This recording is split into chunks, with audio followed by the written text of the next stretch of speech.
Explicit class में आज हम चैप्टर 5 का एक्सरसाइज 5.4 स्टार्ट करेंगे, जो हमारे चैप्टर का आखिरी एक्सरसाइज है, जो इस प्रकार है कि पहला क्वेश्चन कहता है कि समांतर श्रेणी 121, 117, 113 इस प्रकार दी गई है कि इनको बताना है कि कौन सा पद सबसे पहले ऋणात्मक पद होगा। तो मैंने बताया था कि जब भी पूछा जाए कि कौन सा पद ये होगा, कौन सा पद वो होगा, तो हम इसमें क्या करते हैं, हमें श्रेणी दी गई है, ठीक है। यहाँ से हमें क्या मिलेगा, ए मिल जाएगा 121, डी मिल जाएगा, क्योंकि हमें समांतर श्रेणी है तो चेक करने की जरूरत नहीं है। तो 7 में से 11 में से 7 गया 4, ये हो जाएगा 121 में से 117 का माइनस के 4 आ जाएगा, डी आ गया, ठीक है। क्योंकि एन वह पद ऋणात्मक होगा, ऋणात्मक का मतलब शून्य से छोटा होता है, ठीक है।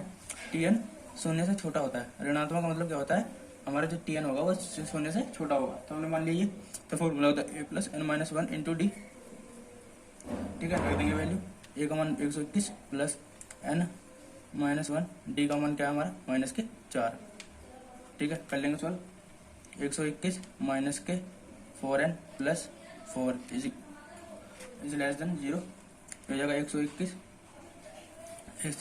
Plus 4 125 minus 4n is less than 0, ठीक है। तो हम लिखेंगे माइनस के 4n, ऐसे इधर ले आएंगे तो माइनस हो जाएगा 125, ठीक है।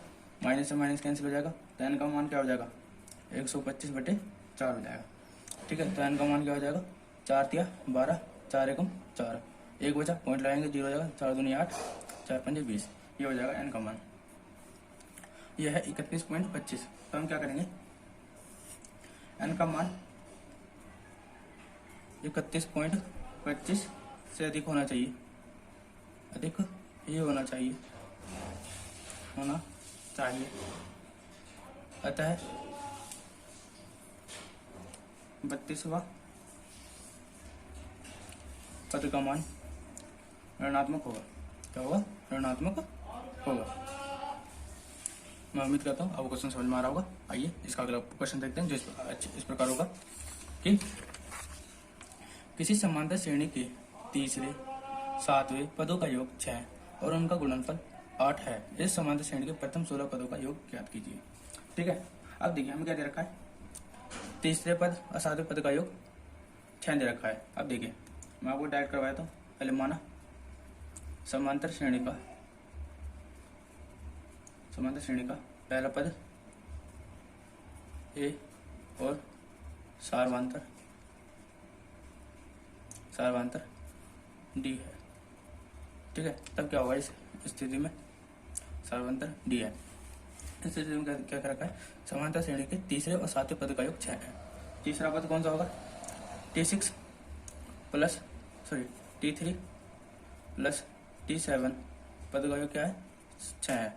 अब मैंने बताया था T3 को किस प्रकार लिख सकते हैं, a प्लस 2d, और T7 को लिख सकते हैं a plus 6d is equal to 6। क्या हो जाएगा ये 2a plus 8d is equal to 6। यहाँ से 2 कॉमन लूंगा तो a plus 4d is equal to 6, तो 2 3 जा 6, तो क्या हो जाएगा a plus 4d is equal to 3। ये हो गया हमारा समीकरण 1। फिर क्या करें, तीसरे और 7वें पद का गुणनफल, मतलब उनका गुणनफल मतलब तीसरे और 7वें पद का गुणनफल 8 है, ठीक है। अब क्या दे रखा है, अब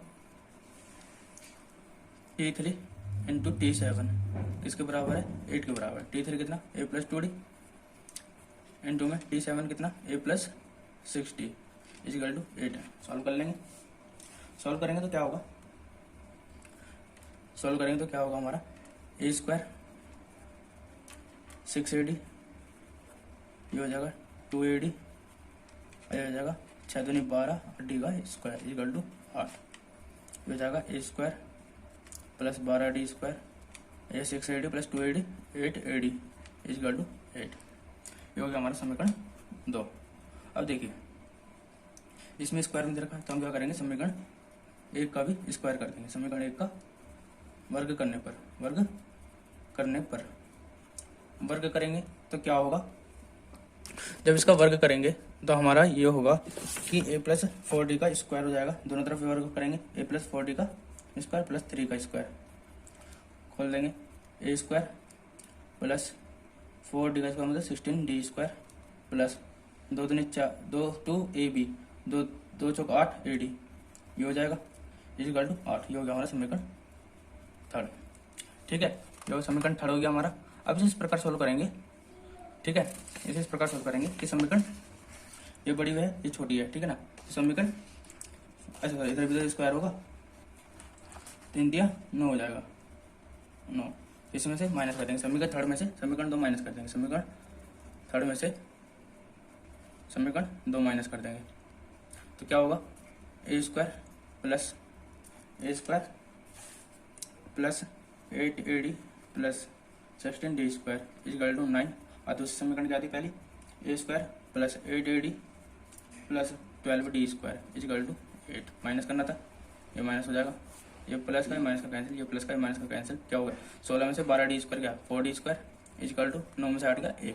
तो डी का मान क्या आ जाएगा 1/4।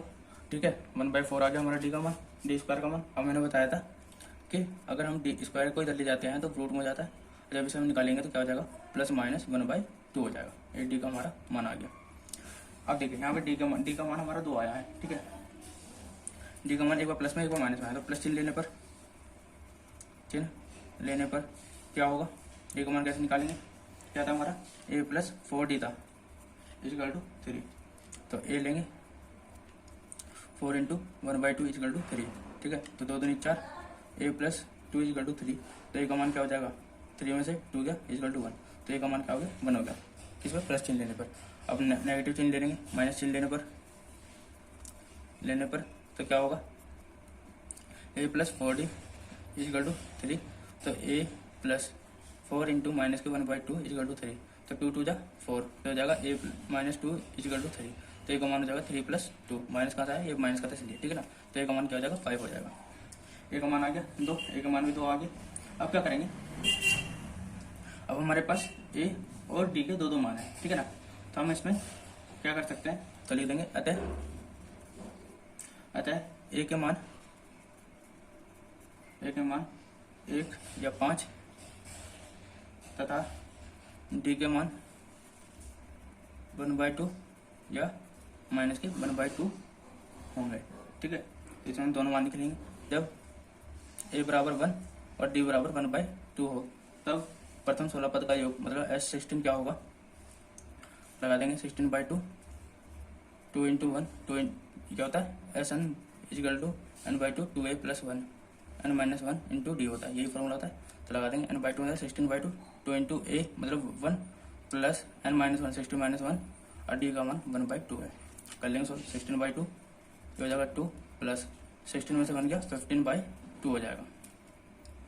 ठीक है, अब क्या करेंगे 2 8 16 8 आ जाएगा, एलसीएम लेंगे 2 आ जाएगा, 2 दूनी 4 प्लस 15 हो जाएगा 8 इंटू 15 4 19/2, तो 2 चौक 8, तो 19 चौके कितना होता है 19 चौके हमारा होता है 19 चौके 4 × 36 और 4 × 4 4 3 7 76 आंसर होगा। ठीक है, और जब ए बराबर 5 और डी बराबर माइनस के 1/2 हो तो आप इसे सॉल्व करेंगे एस एन लगा के। ठीक है, चलो मैं सॉल्व करा देता हूँ। तो क्या होगा S N equal to S16 निकालना था 16/2, 2 इंटू ए का मतलब 5 प्लस 16 - 1 और डी का मान माइनस के 1/2, तो सॉल्व कर लेंगे। ये 2 8 16 8 2 5 10 प्लस 15 सॉरी माइनस हो जाएगा ना 15/2, सॉल्व कर लेंगे 8 एलसीएम आएगा 2 2 दाम 20 माइनस 15, ये हो जाएगा 8 इंटू 20 में से 15 का 5/2 2 चौक 8, तो कितना आ जाएगा 20 आ जाएगा। तो हम लिख सकते हैं अतः 16 पदों का योग 76 या 20 होगा, दोनों में से एक ही हो सकता है। ठीक है, पर हमारे 2 मान आ रहे हैं तो कोई दिक्कत नहीं है। ठीक है ना, आइए इसका क्वेश्चन नंबर 3 करेंगे, जिस प्रकार होगा कि एक सीढ़ी के क्रमागत डंडे परस्पर 25 सेंटीमीटर की दूरी पर लगे हैं। मान लीजिए ऐसी सीढ़ी लगी हुई है।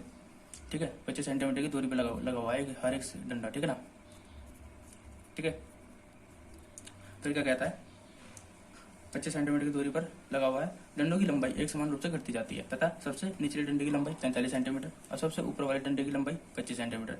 यदि ऊपरी और निचले डंडे के बीच की दूरी 2.5 सेंटीमीटर हो, ऊपर वाले और नीचे वाले बीच की दूरी 2.5 मीटर है, तो डंडे को बनाने में लकड़ी की कितनी लंबाई की आवश्यकता होगी।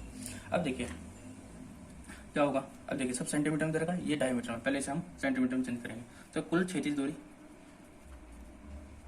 क्षैतिज दूरी या फिर सीढ़ी की लंबाई भी कह सकते हैं, ठीक है ना, 2.5 मीटर है, ठीक है। तो ऐसे हम किसी के 2 3 4 1 5/2 मीटर, और ऐसा फिर सेंटीमीटर में चेंज करेंगे तो 1 मीटर में 100 सेंटीमीटर होते हैं, तो सेंटीमीटर में 2 पंजे 10, तो कितना हो गया 5 पंजे 25, 250 सेंटीमीटर, ठीक है। क्योंकि सीढ़ी में कुल डंडे कितने होंगे,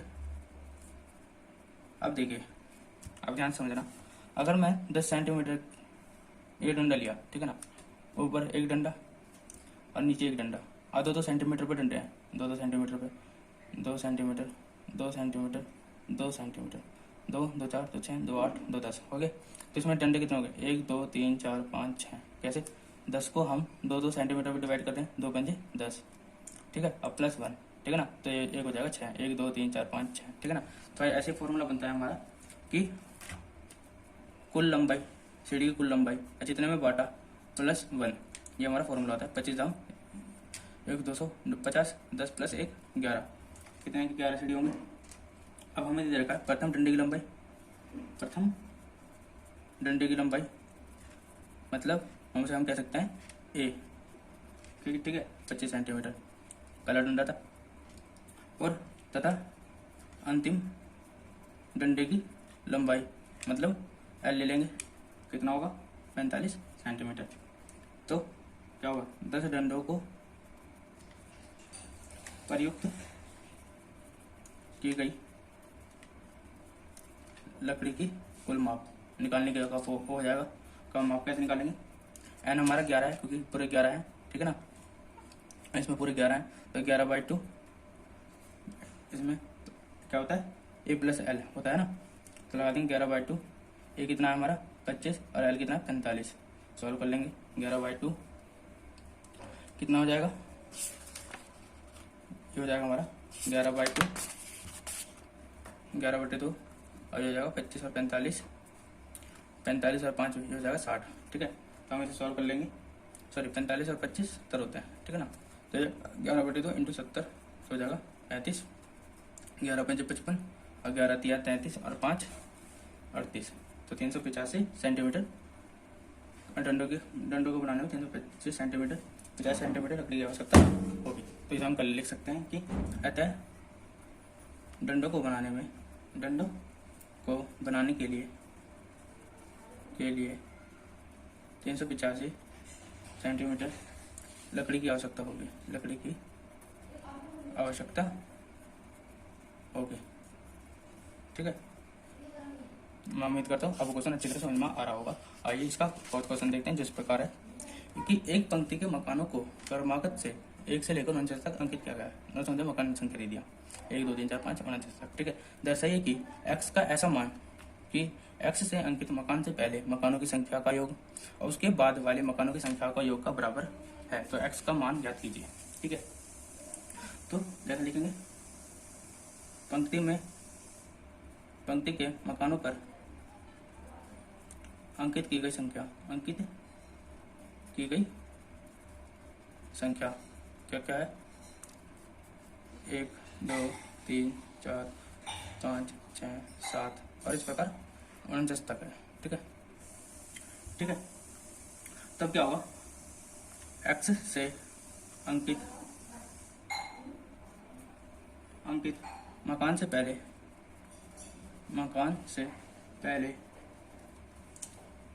के मकानों की संख्याओं का योग बराबर है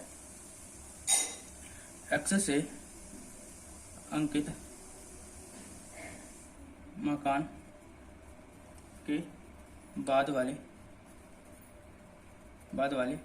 मकानों की संख्या का योग, ठीक है। अब देखो इसे किस प्रकार लिखेंगे, ठीक है, ध्यान से समझना, आपको अच्छी तरह समझ में आ जाएगा, ठीक है। अब ध्यान से समझना कि क्या कहना चाह रहा है, ठीक है।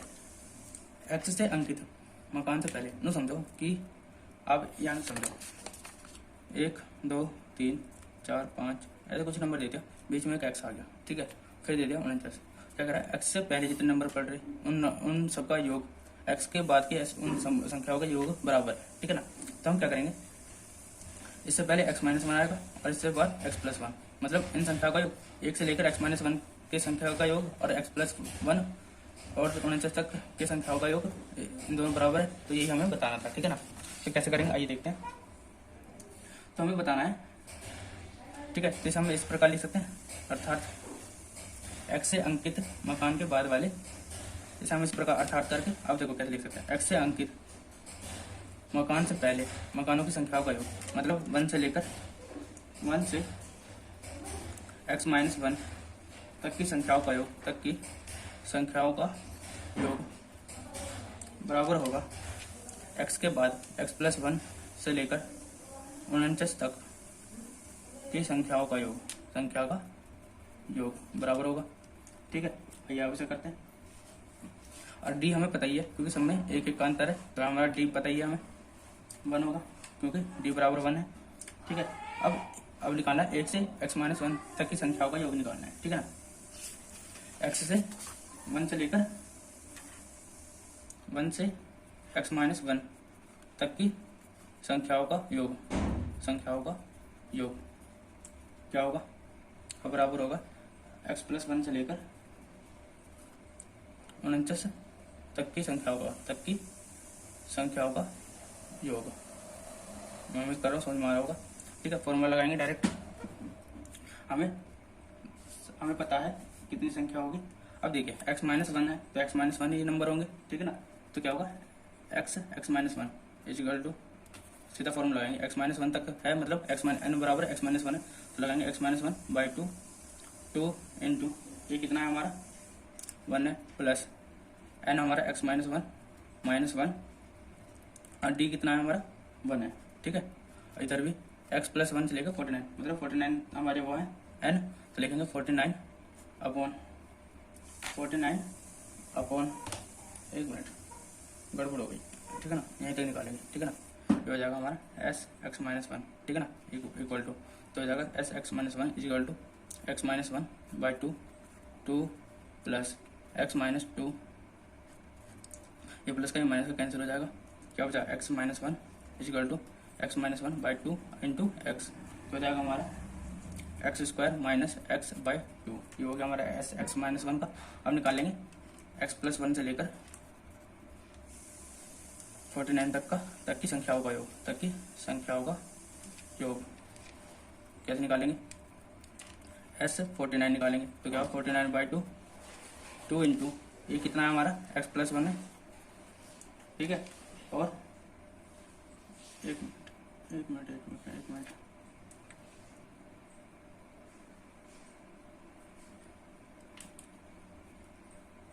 आज गड़बड़ हो रही है बच्चे, थोड़ा ध्यान से समझना, ठीक है। अब देखिए x प्लस वन, अब देखना ध्यान से कि x प्लस वन से लेकर x प्लस वन से 49 तक की संख्याओं का योग क्या होगा, ध्यान से समझना क्या होगा कि जैसे हम लिख सकते हैं कि 49 में से x तक की संख्याओं का योग घटा दूं तो ये हमारी संख्या निकल जाएगी। अगर हमारी 1 से लेकर 49 तक की संख्या है, अब बीच में x है, ठीक है, अगर मैं पूरे में से इतना घटा दूं योग तो इतना हमारा निकल जाएगा, ठीक है। वही चीज़ हम करेंगे, ठीक है, ये चीज़ हम कर रहे हैं। तो क्या लिखेंगे 49 बाई टू इंटू वन कितना है, ए कितना है 1 प्लस एन कितना है 49 माइनस वन और डी कितना है हमारा 1, ये हो गया। और अगली x है तो x by two into one plus n कितना x माइनस वन और x minus one into d कितना हमारा 1 है, ठीक है। कर लेंगे 49 by two plus 48 minus x by two plus x minus one, तो कर लेंगे 49 बाई टू, ये हो जाएगा 50 माइनस एक्स बाई टू, ये हो जाएगा x में से माइनस वन गया x प्लस वन हो जाएगा, ठीक है। सॉल्व कर लेंगे, ये हो जाएगा, सॉरी इसे ऐसे रहने देते हैं, ठीक है ना। सॉल्व कर लेंगे 49 इंटू 50 कितना हो जाएगा, ये हमारा हो जाएगा, ये हो जाएगा हमारा 49 इंटू 50, ठीक है। अब देखिए 49 इंटू 50, चलो 25 ही कर देते हैं, ठीक है ना। 25 निम्न, इसकी गुणा करेंगे तो 1225 आ जाएगा, minus x square plus x by 2 हो जाएगा। ठीक है, यही संख्या हमारी किसके बराबर थी, 1 से लेकर x माइनस 1 तक की संख्याओं के योग के बराबर था। अब हमारा संख्या कितना आया था, देखिए हमारा ये योग किसके बराबर था, x square minus x by 2 आया था। तो क्या करेंगे, उपरोक्त से ऊपर से हमारा बराबर था x 1 से लेकर x माइनस 1 तक की संख्याओं का योग ये होगा, और x प्लस 1 से 49 तक की संख्याओं का योग क्या आ रहा था, 1225 minus x square plus x by 2। ये आगे प्लस का हो जाएगा, तो क्या होगा, x square minus x by 2 plus x square plus x by 2 equal to 1225। ठीक है, सॉल्व करेंगे, ऐसे आएगा तो ये हो जाएगा एक्स स्क्वायर माइनस एक्स, ये हो जाएगा x square plus x equal to 1225। ये कैंसिल हो जाएगा, ये हो जाएगा 2x square by 2 equal to 1225, 2 से 2 कैंसिल। ठीक है, x का मान आ जाएगा हमारा रूट में 1225, और 1225 किसका रूट होता है, 35 का। ठीक है, यहाँ तो हमारा x का मान ये आ गया आंसर। ठीक है, आइए अगला क्वेश्चन करते हैं, लास्ट क्वेश्चन है इस एक्सरसाइज का और चैप्टर का भी। तो किस प्रकार होगा, आइए देखते हैं। एक फुटबॉल के मैदान में एक छोटा सा चबूतरा है। ठीक है, चबूतरा है जिसमें 15 सीढ़ियां बनी हुई है। इन सीढ़ियों में प्रत्येक की लंबाई, ये तो मैंने ऐसे बना दिया, ये इस प्रकार होती है ना सीढ़ी। ठीक है, ऐसी सीढ़ी होती है, ये 50 सेंटीमीटर है। ठीक है, और जो इसकी चौड़ाई है, लंबाई सॉरी ये लंबाई होगी ना पूरी ऐसे। ठीक है, 50 मीटर है, और इसकी चौड़ाई है एक ये, और ऊंचाई है 1/4 मीटर। ठीक है, चढ़ाई है। तो इस चबूतरे को बनाने में लगे कंक्रीट का कुल आयतन परिकलित कीजिए। ठीक है, समझते चलिएगा कैसे होगा। प्रत्येक सीढ़ी की लंबाई कितनी दे रखी है हमें, लंबाई 50 मीटर, चौड़ाई आधा मीटर। ठीक है, सीढ़ियों में क्रमागत रूप से चढ़ने के लिए 1/4 मीटर की दूरी है। ठीक है, जो चढ़ाई है इसकी 1/4 मीटर है। ठीक है, और सीढ़ियों की कुल संख्या कितनी है, सीढ़ी की कुल संख्या 15 है। कितनी है, 15 है। ठीक है, तो हम इसे समांतर सीढ़ी में किस प्रकार लिखेंगे, अगर इस पूरी प्रक्रम को अगर समांतर सीढ़ी में जो ऊंचाई है तो लिखेंगे, तो लिख देंगे हम, अतः प्रत्येक सीढ़ी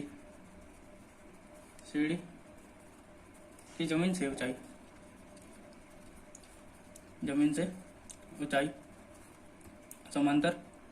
समांतर श्रेणी में के रूप में होगी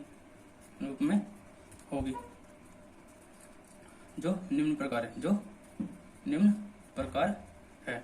अब देखिए, जो हम फुटबॉल मैदान में देखते हैं वो ऐसी होती है ना, कुछ बड़ी होगी, फिर उससे बड़ी होगी, फिर उससे बड़ी, क्योंकि है ना ऊंचाई होती चली जाती है। ठीक है ना, तो हम ऐसे लेंगे, उतनी ऊंचाई पर है तो क्या होगा, 1/4 होगा, फिर 2/4 होगा, फिर 3/4 होगा, फिर 4/4 होगा, और ऐसे ही 15/4 तक होगा। ठीक है, तो इसे सॉल्व करेंगे तो क्या होगा। अब देखिए, कंक्रीट का आयतन पहले देख लेते हैं, जो कंक्रीट लगा हुआ है उसका। तो पहली सीढ़ी में लगी कंक्रीट का आयतन क्या होगा, 50 लंबाई थी, 1/2 उसकी चौड़ाई थी, और 1/4 उसका ऊंचाई था। तो कर लेंगे 2 25/4 सेंटीमीटर क्यूब हो जाएगा। ठीक है, ऐसी दूसरी सीढ़ी का निकाल लेंगे। दूसरी सीढ़ी में लगे कंक्रीट का आयतन कितना हो जाएगा, 50 गुणा 1/2, और दूसरी सीढ़ी का क्या ऊंचाई कितनी थी, 2/4, तो से 2 कैंसिल, 2 दूनी 4। ठीक है, और ये हो जाएगा, चलो 4 में रहने देते हैं। ठीक है, तो क्या हो जाएगा, 50/4 सेंटीमीटर क्यूब। ऐसी तीसरी का निकाल लेंगे, तीसरी सीढ़ी का निकाल लेंगे तो क्या हो जाएगा, 50 चौड़ाई 1/2 और ऊंचाई 3/4, तो 2 से 25 कट जाएगा, 25 से 75/4 सेंटीमीटर क्यूब हो जाएगा।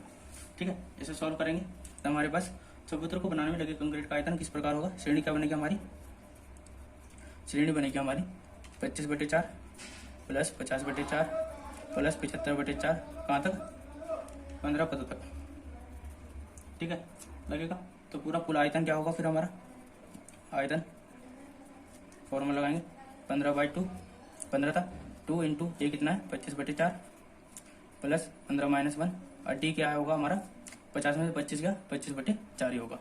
ठीक है, क्या होगा हमारा, इसमें से पूरे में से 25/4 कॉमन ले लेंगे, 25/4 कॉमन ले लिया, तो अंदर क्या बचेगा, 2 + 15 में से 1 गया 14, तो हो जाएगा हमारा 15/2 इंटू 25/4 इंटू 16 हो जाएगा। 4 दूनी 8, 8 दूनी 16, तो हो जाएगा 15 गुणा 25 गुणा 2, तो कितना हो जाएगा गुणा करके, ये सब गुणा करेंगे तो 750 सेंटीमीटर क्यूब आएगा। ये टोटल एक्शन हमारा यहाँ आ गया, ठीक है ना। और आज की ये हमारा समांतर श्रेणी यहीं खत्म होता है। अगर आपको ये वीडियो पसंद आया तो इसे लाइक करें, कमेंट करें, शेयर जरूर करें और सब्सक्राइब।